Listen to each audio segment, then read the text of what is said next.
پر اللہ تعالیٰ نے 70,000 فرشتے مقرر کیے ہیں. جو بھی وہاں پر دعا مانگتا ہے نا اس کی دعا پر آمین اللہ کے 70,000 فرشتے کرتے ہیں. دعا کریں گے آپ 70 اللہ تعالیٰ کے 70,000 فرشتے دعا کی قبولیت کے لیے آمین بولیں گے. لہذا وہاں پر ہم نے یہ دعا مانگنی جس میں دین دنیا اور آخرت کی بلائی. بسم اللہ الرحمن الرحیم ربنا آتنا فی الدنیا حسنہ وفی الآخرۃ حسنہ وقنا عذاب النار وادخلنا الجنۃ مع الابرار یا عزیز و یا غفار یا رب العالمین. یعنی یہ پچھلا کون ہے سمجھے بس کی یہ والی سائڈ رکن یمانی ہے اور آخری والی سائڈ ہے رکن حجر اسود گرین ٹیوب لائٹ. اب یہ دونوں کونوں کے درمیان اس کو کہتے ہیں مستجاب. ان دونوں کونوں کے درمیان جو دعا مانگی جائے اللہ قبول فرماتا ہے. کعبہ کو دیکھتے ہوئے جو دعا مانگی جائے اللہ قبول فرماتا ہے. حرم میں جو دعا مانگی جائے اللہ قبول فرماتا ہے. مقام ابراہیم پر جو دعا مانگی جائے اللہ قبول فرماتا ہے. باب کعبہ کے سامنے جو دعا مانگی جائے اللہ قبول فرماتا ہے. ملتزم پہ جو دعا مانگی جائے, حتیم کعبہ کے سامنے جو مانگی جائے, مزاب رحمت کے سامنے جو دعا مانگی جائے اللہ تعالیٰ قبول فرماتا ہے. بہت سارے چانسز ہیں, ہمیں مانگنا آنا چاہیے. چانسز بہت ہیں, یہاں تک آنا بھی کم بات نہیں ہے. اور یہ جو ابھی آپ نے احرام کا کپڑا پہنا ہوا ہے نا, طرح طرح کے برانڈ اپنے کنٹری وائز تہذیب و تمدن ثقافت الگ الگ ہوتی ہے, اپنے حساب سے اعلیٰ سے اعلیٰ کپڑا پہنتے ہو, لیکن اللہ کو اپنے گھر میں آئے ہوئے مہمانوں کے لیے یہ والا کپڑا پسند ہے. اور یہ بھی ہر بندے کو پہننا نصیب نہیں ہوتا. اور یہ آپ کو آخرت کی یاد بھی دلاتے ہیں. اس پہ ابھی بھی سلائی نہیں ہے تو کفن پہ بھی سلائی نہیں ہے. لہٰذا میرے بھائی سفید یہ آپ کو آخرت کی یاد بھی دلاتا ہے.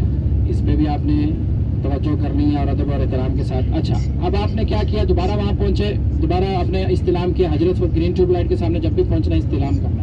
یہ جو ہاتھ اٹھا کے بسم اللہ اللہ اکبر پڑھنا ہے اس کو کہتے ہیں استلام کرنا. کیا کہتے ہیں, استلام کرنا. طواف کے چکر کتنے ہوں گے, 7. یہ جو آپ استلام کرو گے نا ہاتھ اٹھا کے 8 ہوں گے. ایک تو آپ نے نیت کے ٹائم پہ کیا 7 چکروں کے ساتھ 7, تو استلام کتنے ہوں گے ٹوٹل 8. طواف کے چکر کتنے ہوں گے 7 کے 7 چکر گندہ آپ کو کھلا رہے گا. اب آپ نے 7واں چکر 8واں استلام کر لیا. اب آپ نے کیا کرنا ہے, اگر وقت مکروہ نہیں ہے تو ایسے کندھا جیسے ابھی میرا بند ہے بند کر کے جب بھی یاد رکھیں طواف کر رہے ہیں کندھا کھولا ہوا ہے, نماز پڑھنی ہے تو کندھا بند کر کے پڑھنی ہے. آپ نے حنفی میں بند کندھے کے ساتھ ہی نماز ہے, نہیں تو واجب الاعادہ دوبارہ پڑھنی پڑے گی.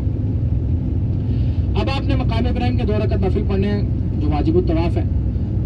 مقام ابراہیم نفل پڑھنے کے بعد آپ نے دیکھنا ہے کہ کعبہ شریف کا دروازہ اور حجر اسود والا کونا ہے.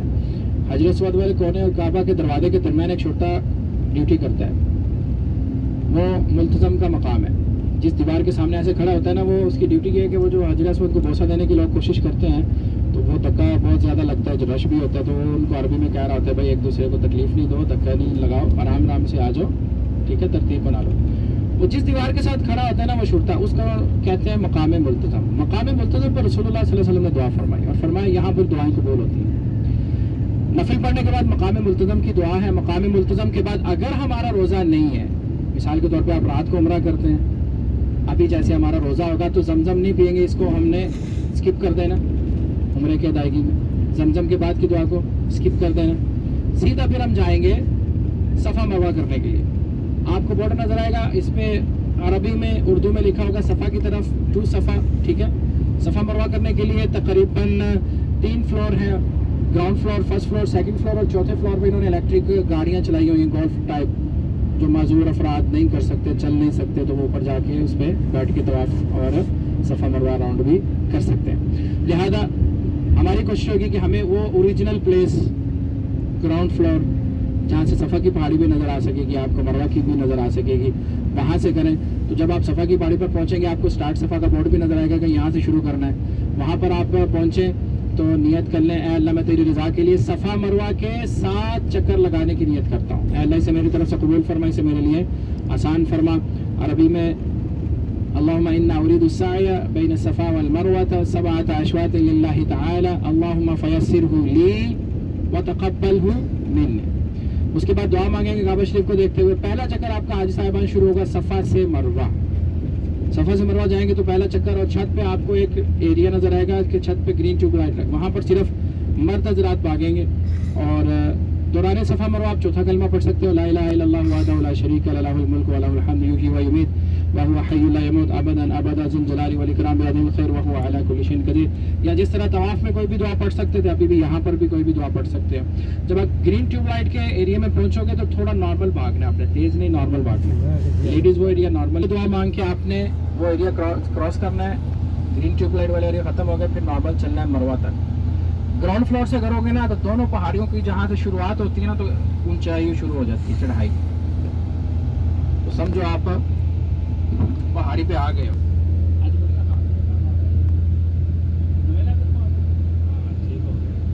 تو یہ چڑھائی شروع ہو جائے گی تو اس کا صفا کی چڑھائی, تو صفا کا حصہ آ گیا. ادھر جا رہے ہو مروہ پہ, مروہ کی چڑھائی شروع ہو, سمجھو مروہ کا ایریا آ گیا. تو صفا سے مروہ جاؤ گے تو ایک چکر کاؤنٹ کر لینا آپ نے. صفا سے مروہ گئے ایک, واپس آئے ایک ہوگا یا دو ہوں گے؟ کون کہتا ہے دو ہوں گے؟ کون کہتا ہے ایک ہوگا؟ آپ پکے تو ہو بھائی. جو کہتا ہے دو ہوں گے ہاتھ کھڑا کریں. اچھا, جو کہتا ہے ایک ہوگا ہاتھ کھڑا کریں. اچھا, آپ کسی کے ساتھ بھی نہیں ہیں, چیک کر رہے ہو بھائی, شرمانا نہیں ہے. جو بھی چیز ہے وہ دیکھو. کچھ لوگ غلطی کرتے ہیں, صفا سے گئے مروہ واپس آئے صفا تو ایک کاؤنٹ کرتے ہیں. وہ ایک نہیں ہوتا, وہ دو ہو جاتا ہے. آپ کو L C D electronic L C D نظر آئے گی, وہاں پر بھی لکھا ہوگا, ایسے نشان بنا ہوگا. ادھر جاؤ گے ایک, ادھر آؤ گے دو, تین, چار, پانچ, اس طریقے سے آپ کو سمجھ آ جائے گی. تو صفا سے مروہ جانا ایک کاؤنٹ کر لینا آپ نے.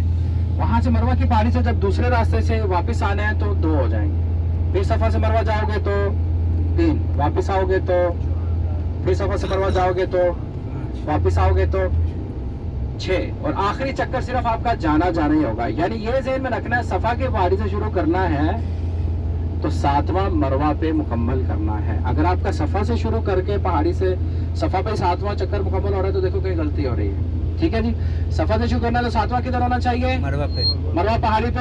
اور مروہ پہاڑی پہ جب آپ 7واں چکر مکمل کرو, وقت مکروہ نہیں ہے تو آپ 2 رکعت شکرانے کے نوافل پڑھ لو.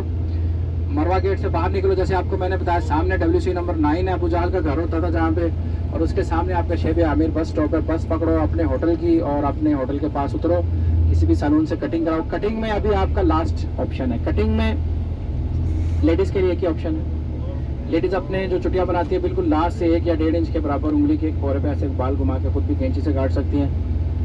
اپنے ہسبینڈ سے بھی کٹوا سکتے ہیں, لیکن ہسبینڈ اس وقت کاٹ سکتے جب اپنے بال کٹوا چکا ہو. چونکہ اپنے جب ہسبینڈ بال کٹوا لے گا تو احرام کی پابندیوں سے باہر آ جائے گا, آپ کے بھی کاٹ سکتے ہیں, آپ خود بھی کاٹ سکتی ہیں. تو یہ ایک ہی آپشن ہے لیڈیز کا. جینٹس کے لیے 2 آپشن ہے. جینٹس کے لیے پہلا ہے جی, جس طرح بال کو کٹنگ کے سٹائل میں کرواتے ہو آپ کٹنگ کینچی کے ساتھ, تو حنفی میں کم از کم 4.5 سال کے برابر بال کٹنے چاہیے. دوسرا کیا ہے جی, مشین لگا لیں آپ, 3 نمبر مشین لگا لیں, 4 نمبر مشین لگا لیں. یہ بھی قصر میں آتا ہے. قصر مینس بالوں کو کاٹنا, کمتی کرنا. یہ ایک آپشن ہو گیا. اس میں کینچی بھی آ گئی, مشین بھی آ گئی. دوسرا آپشن ہے حلق کرنا. حلق میں اپنے سر کے سارے بال ریموو کر دینا بلیڈ کے ساتھ, ہیڈ شیو کر دینا.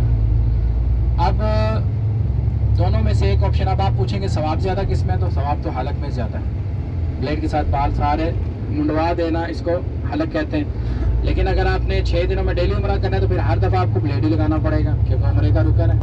آپ پہلے دن آج عمرہ کر لیتے ہیں, باقی 6 دن حرم میں انٹری کر کے طواف کرتے رہتے ہیں, کوئی ایشو نہیں ہے. لیکن جب آپ نے عمرہ کرنا ہے تو آپ کو عمرے کے سارے رکن پورا کرنے پڑیں گے. اس میں یہ کٹنگ بھی ہے کہ پہلے چکر میں آپ نے جو ہے نا بلیڈ مار لیا, دوسرے میں بولو گے. اور بہت سارے لوگ ایسے غلطی بھی کرتے ہیں. اور میرے سر پہ کون سا بال ہے جی, بال ہے یا نہیں ہے, اس نیت سے کہ جیسے میرے پہلے بال تھے میں نے بلیڈ لگوایا تو کٹے ہیں نا, اسی طریقے سے بلیڈ لگانا حنفی میں. اور زیادہ ہمارے ساتھ حنفی ہوتے ہیں. تو جیسے آپ نے کٹنگ کا کوئی بھی آپشن, یہاں آپ نے مشین لگوا لی. اب یہ میرے بال آپ کے نظر آ رہے ہیں, 1 نمبر سائز ہے مشین کا. پچھلے ہفتے میں نے کیا تھا الحمدللہ پچھلے گروپ کے ساتھ. تو یہ 1 نمبر کا یہ سائز ہوگا کٹنگ میں. تو مشین لگوانے سے فائدہ کیا ہوتا ہے کہ ایک ہی سائز کے سارے کٹ جاتے ہیں. کینچی سے اوپر نیچے ہو جاتا ہے, جیسے جیسے وہ بندے نے کاٹنے ہوتے ہیں نا. وہ کٹنگ میں کبھی کینچی زیادہ لگی, کم لگی, زیادہ لگی, کم لگی. تو مشین نے تو ایک ہی سرے سے جو سائز آپ نے سیٹ کر دینا, اسی سائز سے برابر سارے کاٹ دینے. بات سمجھ آ گئی حاجی صاحب؟ تو یہ عمرے کا آخری رکن ہے. عمرہ کا آخری رکن پورا کرنے کے بعد ہوٹل روم میں چلے جاؤ کہ ابھی آپ نہا کے آپ چینج کر لو, یہ آپ کا عمرہ ہو گیا. یہ آپ کا